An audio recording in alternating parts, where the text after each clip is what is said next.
Hello everybody, everyone, everywhere you are. Nizere yuko mumeze neza. Ntabwo uno mwaka Diko Entertainment iza kubareka mwirungu. Turagukubita makuru tugukubita nayandi. Ino ni episode after episode kano gaseri k'urukundo tukaba turiko turagakurikiranira hano. N'urukundo rwakomeje kuvugwa rwa Chris and Nella canke bano mu mazina biswe n'abavyeyi. Umwe yitwa Irakoze Christophe, uwundi akaba yitwa Mutoni Ornella. Ni urukundo rwakomeje kuvugisha abantu hirya no hino ku mbuga, aho n'abastare batandukanye baba nabo muri music bamaze kuvyivangamwo. Ubona yuko ino couple idafise izina yamaze kubonekana ko amavuta yo gukundwa. Aha wosanga ari n'abantu batangiye kugira udushari kubera amafoto baba babonye. Mukunde mwerekana banyu abantu benshi batandukanye nkagira ndabavugiza amazina ndabaretse sindabife na benshi, ariko hari gihe wumva agashari ubonye ibyiza, ariko kakaba ari agashari keranda ko kuvuga ngo why not nanje ntotera intambwe. Ino ni exclusive kweli, ino ni breaking news, aho vyamaze kubonekana yuko nkuko vyagiye bivugwa ino couple itari kirakinisha abantu. Uwitwa Nyamapro umanaliste wamaze kubonekana yuko ariwe ahagarariye ino couple kubijanye na communication. Couple yakomeje kubonekana ko yoyo idakeneye kuvuga byinshi, ahubwo ivugisha ibikorwa. Mwibuke ko kweri kwa mwakiri hano kuri Diko Entertainment mu bibazo yabajijwe, abazwa n'umumenyesha makuru ati wotanga ibintu bitatu vyemeza yuko ino couple iri mu rukundo hanyuma iza no gutera intambwe. Ntabwo yatanzwe. Nyamapro yaravuze ngo mu mwanya utari munini muraza kubona mbere icitwa save the date, tariko kandi mugende City Hill Hotel mubaze facture yarishwe kugira cya gikogwe. Ntabwo natanzwe, nihutiye kwerekeza City Hill Hotel banyereka facture zanga bihagaze hagati y'imiliyoni 2,500 hamwe n'imiliyoni 3. Mwibaze ajya amafoto twabonye yasohotse igikorwa cakozwe ca proposal canke gutegwa ivi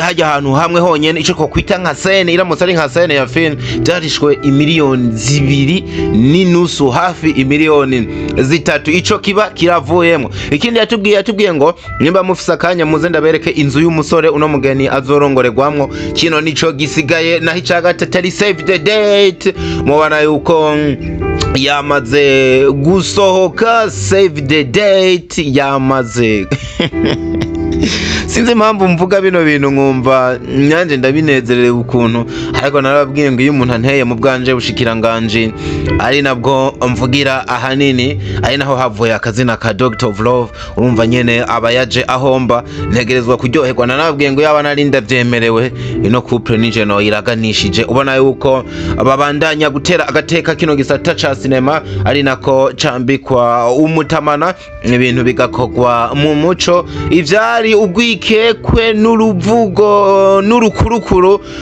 bakinyi ba cinema bagirizwa ibinabiriya bigakomeza gusendwa, ahubwo bavuga ngo natwe turi abantu bafise ivyo bubahiriza umuco w'igihugu, tukanobaha Imana. Ariyo mpamvu tuba tugomba kubishira mu muco. Havuzwe byinshi ntaza kugaruka ko harimo n'ivyo namwe mwagiye murandika muti abakinyi ba filime ntidukunze kubizera, nyabona ino yoba ari prank. Abandi nabo bati ino ni filime yigendera. Eka hariho n'abatahengeshanije kuvuga ati iyi yoba ari beze kugira abantu bikorere akantu gasa no kuvuga ngo reka dukore ikintu tuvugwe. Jewe nta na hamwe nigeze mbona yuko hoba ariho, usibye yuko nanje ndi umwe mu bantu bakomeza gutangarira ino couple ivyo iri kirakora. Nanje nkibaza ngo ese bino bintu yoba ari filime koko nkuko bamwe bavyikeka. Nkibaza nti ko bamaze gukora proposal tukayibona muri buno buryo, je nkishikira aho yabereye bakambwira facture yarishwe, ese ko bateye n'indi ntambwe bagasohora save the date birabandanya byitwa ibikino? Sinzi nimba muri ko murabona ano mafoto for sure, sinzi nimba muri ko murabona ano mafoto for real, sinzi nimba muri ko murabona nk'ibyo mbona seriously, ariko bino bintu birakomeye bagenzi. Ibi ni bimwe mu bintu bitatu by'ibimenyetso nari nasabye byamaze gukorwa, haburamwo kimwe naco nyene nza gutera intambwe nkaza kuraba ino nzu koko yuko Chris yimutse akavaho yarari akagera n'ahandi hantu novuga ngo aje kurongorera nk'uko bivugwa.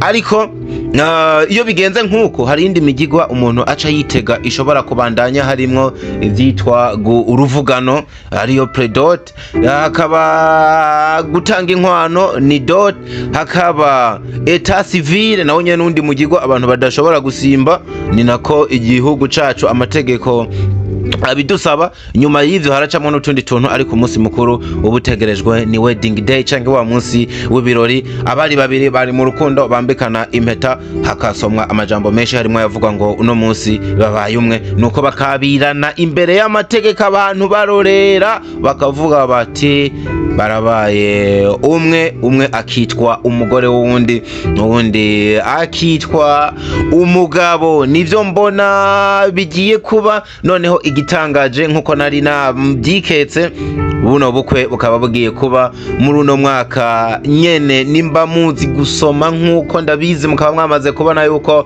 ni itarike bayishize hanze y'ubukwe bwabo, akaba ari itarike 21 z'ukwezi kwa 12 umwaka wowo ni 2024. Ni kapo nkuko natangwe ndabivuga, ubona yuko yamaze kubonekana hirya no hino, yuko abenshi bayishashaye, abenshi bafise inyota yo kuvuga ngo bino bintu oh my god biraza kuba.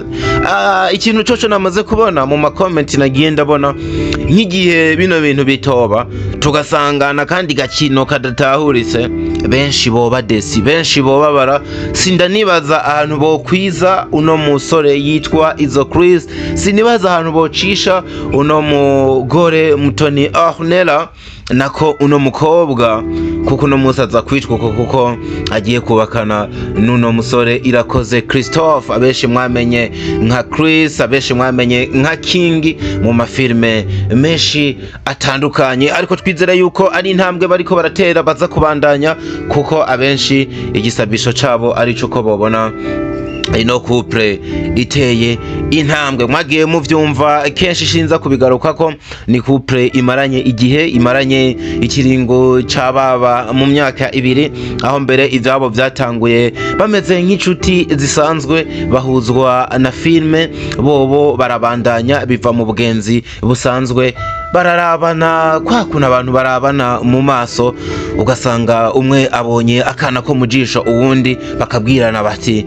ubona hasigaye iki, nta kuntu twotera intambwe ukitwa uwanje nanje nkaba uwawe. Imitima yari bibabwiye, umwe avyumva rimwe nako uwundi avyishura kabiri, baravuga bati nyabona ntidukomeze kugwana tugwana intambara y'ibyo kumva mu mutima, reka tubishire mu ngiro dutera intambwe urukundo rwacu rutsinde. None nguru rugiye gutsinda, nubwo ku rundi ruhande bamwe badahengeshanya kwerekana amakenga, aho bamwe banavuga bati none ko tuzi umwe yasa n'uwigeze kubaka afise urugo, vyoba byaradadanutse akaba yemerewe kubakana n'undi mugabo. Uno ni Ornella Mutoni, nyama ari nabo byamaze kubonekana yuko abavugira nasa no moje kino kibazo, aravuga ati ntabwo ari abana kugira bite mu ruzi bagwita ikiziba, ntabwo boba ari batoya mu mutwe cyane kugeza n'igihe bo kwemera kwita mu mahwa, bakemera gukora ibintu biza kubabera intambamyi. Ati mwijambo rimwe bino byose byari kubatangira byaramaze gutegurwa. Ati mbere niwo mwibaza yuko yo babereye intambamyi, uno munsi nawe ni umugenzi adasanzwe wino kapo, numufana. Ati mbere arashigikiye intambwe Ornella Mutoni ashobora gutera umwanya n'umwanya. Ni runo rukundo ubona rwashigikiwe na bamwe mu bakinyi ba filime hafi ya bose bagiye bapostinga babipfuriza ibyiza, harimo ino nshuti yabo Magara Kado Havel atatanzwe no kubapostinga kuri page yiwe avuga ngo I can't wait, ntegereje ivyiza bizova muri no couple. Ati muri abantu beza, nizera yuko muzohuza, harimwo abantu bafise amazina nk'aba Alvera Muhimbare, bafise ibyo bagiye bavuga, aba ba Amede nimba ndavyibuka nawe yagifise ico yavuze, eka aba ba X-Ray bagize ibyo batangaje, ba Sabas inkuru nziza. Ubona yuko benshi mu bakinyi ba filime kabisa bishimiye intambwe bano babiri baza gutera, natwe duti udukoti twamatumeshe abakobwa imishanana baba biteguye gushananika kugira ino tarike bamaze gushira hanze, tubatera iteka, dutera iteka bino birori, tubutahe izuba riva, dushigikirane nkuko vyamye hambere hose iyo hageze mu bihe vy'imanza nka bino. Ndabipfuriza ibihe vyiza kabisa, ino couple ikore birame, bigende neza, twese tuzovuge duti bino bintu vyarabaye, nimba koko biza kugenda neza. Make your comment, dropping your comment nimba wabonye no mafoto, nimba wabonye ino save the date. Ese urabona koko yuko bino birori biza kuba? Ese muracaye kanga yuko koba aragakino? Muracikanga ko yoba ari filme? Ufatiye ku bimenyetso byose biriko biraba, ivyo batanze ku byo Nyama yavuze n'amakuru mba ndiko ndabahereza, murabona yuko iza kwitwa base, iraza kwitwa plank, canke twitege mariage ko bamaze no gusohora itarike. Ese uravye personality ya Izo Chris ukaraba niya Ornella, baraza guhagarara kuco twakwita ikinyoma kugeza n'igihe baza gukinisha ubwonko bw'abantu basohore n'amatarike, hama y'amatarike niyagera ibirori ntibibe. Ese ino tarike nimba bayitangaje tariyo ya nyayo, uno munsi ni wagera ko mbona banahuriranye n'umunsi wa gatandatu dusanzwe tuzi nk'umunsi w'ibirori, baraza gusigurira iki abantu bino bintu nibyaramuka bitabaye? Umuhamagaro wowe wicavye jewe, turabandanya tubane mu makuru yose aza gukurikira. Ndakubwira nti ndagukunda urutagabanije, wewe ufata akanya ko gukurikirana ibiganiro vyacu, waheza ukagira subscribe kugira uhore wibera uwa mbere kuronka inkuru ku mwanya kandi zitohojwe neza. Ino ni Diko Entertainment mu kazi kayo, free from zero to hero, tuguhereza amakuru tubana ahandi hantu na hamwe. Je nitwa Ndikuriyo Leonce Desan, Diko the ambassador aka Dr. of Love. I love you so much. Hasta la vista.